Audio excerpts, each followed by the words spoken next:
ጤና ይስጥልኝ የሶደሬ ቲቪ ነው። በቅድሚያም ዋና ዜና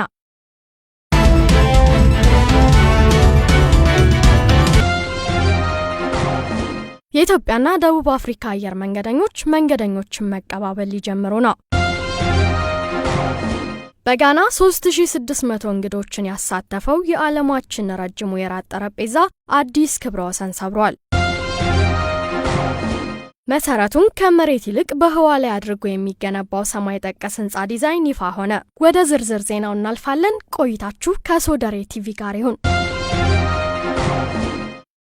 የኢትዮጵያና ደቡብ አፍሪካ አየር መንገደኞችን መቀባበል ሊጀምሩ ነው። የኢትዮጵያ አየር መንገድና የደቡብ አፍሪካ አየር መንገደኞችን ለመቀባበል የገቡትን ስምምነት በመጪው ክረምት ተግባራዊ እንደሚያደርጉ ተገለጸ። አየር መንገዶቹ መንገደኞችን ለመቀባበል ባለፈው ዓመት ጥቅምት ወር ላይ ስምምነት አድርገው ነበር። ይህ ስምምነት የአየር መንገደኞቹ ደንበኞች በአንድ ትኬት ብቻ የጉዞ በረራ እንዲያደርጉ የሚያስችል ነው። ስምምነቱ በሁለቱ አየር መንገዶች መካከል ያለውን ግንኙነት ከማጠናከሩ ባሻገር የመዳረሻ በረራ አቅማቸውን እንደሚያሳድግም ተገልጿል። በኢትዮጵያ አየር መንገድ የድርጅቱ የስትራቴጂክ እቅድ ተጠባባቂ ምክትል ፕሬዝዳንት አቶ ግርማ ሽፈራው እንደተናገሩት ስምምነቱ በሁለቱም አየር መንገደኞች የሚሳፈሩ ደንበኞችን ወደ ተለያዩ መዳረሻ ሀገራት ሲበሩ በሰዓትና ሌሎች ተያያዥ አገልግሎቶች የተሻለውን አማራጭ መርጠው እንዲጓዙ ያስችላቸዋል። በተጨማሪም በህዝብ ለህዝብ ግንኙነት፣ በኢንቨስትመንት፣ በንግድ እንዲሁም በቱሪዝም በአፍሪካና በዓለም ያለውን ግንኙነት በማጠናከር ረገድ ጉልህ ሚና ይኖረዋል ነው ያሉት አቶ ግርማ።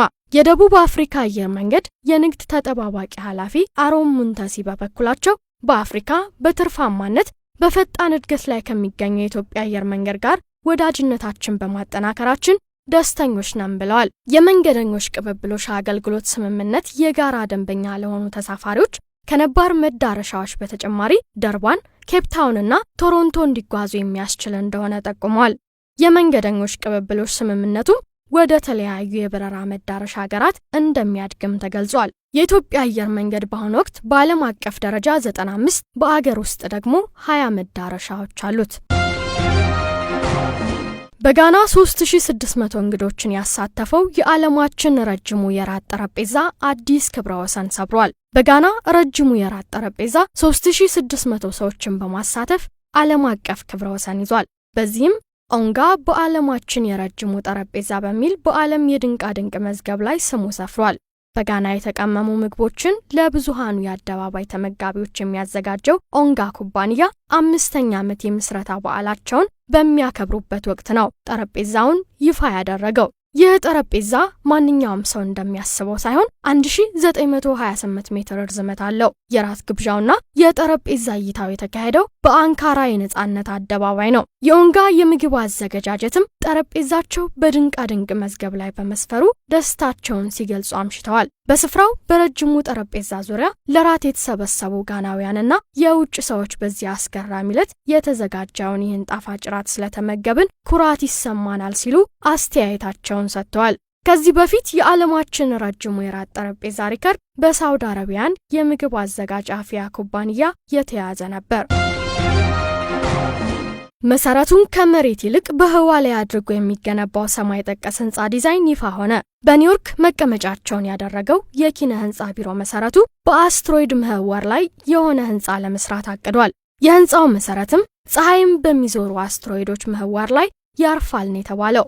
የሰማይ ጠቀስ ህንጻው ዲዛይን በ8 ቁጥር ቅርጽ ከሰሜን እስከ ደቡብ ንፍቀ ክበብ እንዲዞር ለማድረግ የታሰበ ነው። ይህም አንደኛው የ8 ቁጥር ቀለበቱ በኒውዮርክ ከተማ ትይዩ፣ ሌላኛው ደግሞ በሰላማዊ ውቅያኖስ ትይዩ ሆኖ በየ24 ሰዓቱ እንደሚዞር ተገልጿል። የህንጻው የዲዛይን ባለቤቶች እንዳሉት አናሌማ ታወር የተባለው የህንጻ ሲገነባ በዓለማችን የመጀመሪያው እጅግ ሰማይ ጠቀስ ይሆናል ተብሏል። ህንጻው ከፕላኔቶች ጋር የሚመሳሰል ወጥ የሆነ ሽክርክሪት የሚኖረው ሲሆን በጣም በከፍተኛ ቁመትና ከመሬት በራቀ መልኩ በራሱ የህዋ ስፍራ ላይ ነው የሚመሰረተው። የንድፉ ባለቤቶች ህንጻው በመሬት ላይ የሚሰሩ ቤቶች ያልተፈለገ የኪራይ ዋጋን መቋቋም ያልቻሉ ነዋሪዎችን ታሳቢ ያደረገ ነው። ለመሬት የላይኛው ክፍል ቅርብ የሆነው የህንጻው ክፍል ለተለያዩ ቢሮዎች፣ ከዚያ ቀጥሎ የግብርና ስራዎች፣ ከዚያም የህንጻው 3/4ኛ ክፍል ለመኝታና ለመኖሪያ ክፍል ታቅዷል።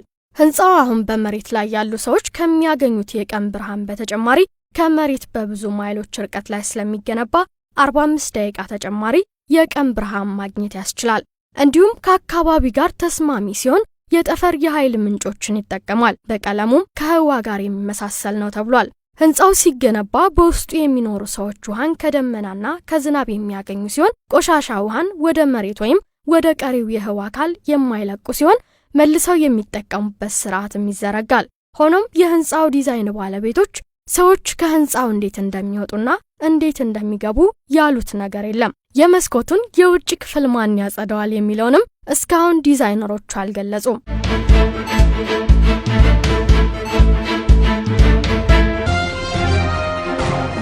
አእምሮና ኮምፒውተርን ለማገናኘት ያለመው ተቋም ስራውን በይፋ ሊጀምር ነው። የቴስላና ስፔስኤክስ ኩባንያ መስራቹ ኤሎን ሙስክ አእምሮና ኮምፒውተርን የሚያገናኝ ኒውራሊንክ የተባለ የቴክኖሎጂ ኩባንያ ሊያቋቁሙ ነው።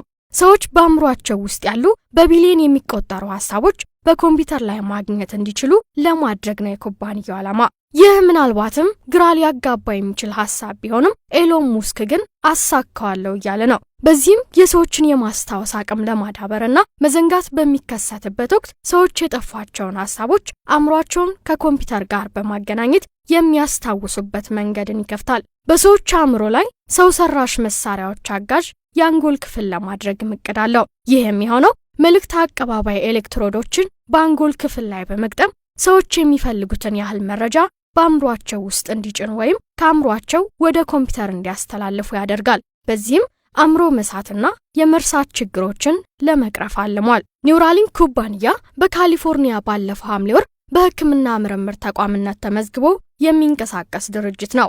በጠፈርና በኤሌክትሪክ ተሽከርካሪዎች ማምረቻ ኩባንያዎቹ የሚታወቀው ሙስክ አሁን ደግሞ ወደ አእምሮአዊ ጉዳዮች እየመጣ ነው። ኒውራሊንክ የሥራ ጅማሮውን የሚጥል በሽታና ከፍተኛ ድብርት ላጋጠማቸው ሰዎች የአእምሮ ቀዶ ሕክምና በማድረግ ስራውን ሊጀምር እንደሚችልም ተጠቁሟል።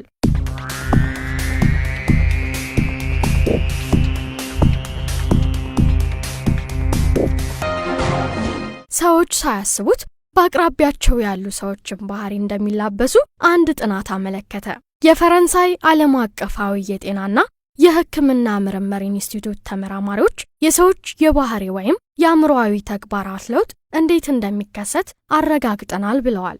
በጥናቱ መሰረት ሰዎች በማህበራዊ ተራክቦ ሳቢያ የአመለካከት መደበላለቅና የባህሪ ለውጥ ያጋጥማቸዋል። የአመለካከት መደበላለቅና የባህሪ ለውጥ ያጋጥማቸዋል። ይህ ማለት ሰዎች በአቅራቢያቸው ካሉ ሌሎች ሰዎች የሚያደርጉትን የመላበስ ወይም የመቅዳት ዝንባሌ በአእምሯቸው ላይ ያርፋል ማለት ነው። የሰው ልጅ ሰነፍ ወይም ብርቱ ለመሆን ተጠያቂ ሊያደርግ የሚችለው በቅድሚያ በአቅራቢያው ያለ ሌላ ሰው ነው። እንደ ጠንቃቃነት፣ ስንፍናና ትዕግስት ማጣት ያሉ ባህሪያትን ሰዎች ሳያስቡት በአቅራቢያቸው ካሉ ሰዎች የመውረስ አጋጣሚዎች መኖራቸውን ጥናቱ ይፋ አድርጓል። እነዚህ ባህሪያት እንዴት ወደ ሰዎች እንደሚጋቡ ለማጥናት የሞከሩት ተመራማሪዎች ምክንያቱ የሰዎች ባህሪ በሌሎች ላይ ተጽዕኖ የሚያሳርፍ በመሆኑ ነው ብለዋል።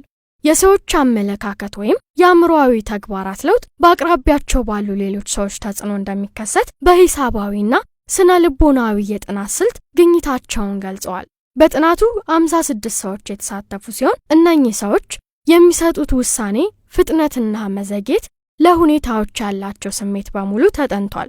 የጥናቱ ውጤት እንደሚያሳየውም ሰዎቹ ለድንገቴ ወይም የአጋጣሚ የሐሳብ መሰረቅ ተጋላጭ ሆነው ተገኝተዋል። ሰዎቹ ውሳኔያቸውን ወይም ድርጊቶችን የሚያደርጉት በአቅራቢያቸው ሰዎች ሲያደርጉት በማየት ሐሳባቸው በመሰረቁ የሌሎችን ተግባር ወይም አመለካከት የመላበስ አጋጣሚ ስለሚፈጠር ነው ተብሏል። ጥናቱ የሰዎችንና የእንስሳትን ተነጻጻሪ የማሰብ ተመሳስሎ ለማወቅ እንደሚረዳም ተነግሯል።